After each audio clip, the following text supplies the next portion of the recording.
আসসালামু আলাইকুম এভরিওয়ান, কেমন আছেন সবাই? আশা করি সবাই ভালোই আছেন।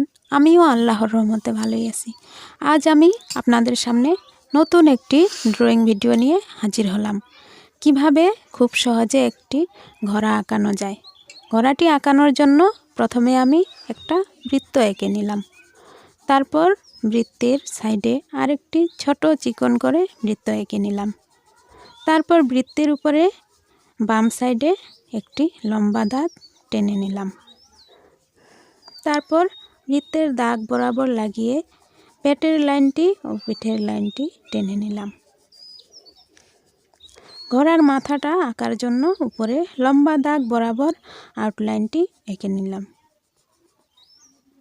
তো বন্ধুরা, আপনারাও আমার ভিডিওটি দেখে দেখে ঘোড়াটি আঁকা শিখতে পারেন ও আপনাদের সোনামণিদেরও শেখাতে পারেন। কেমন লাগলো ভিডিওটি সবাই জানাবেন, আর ভালো লাগলে লাইক শেয়ার দিয়ে পাশে থাকবেন। সবাই ভালো থাকবেন। আল্লাহ হাফেজ।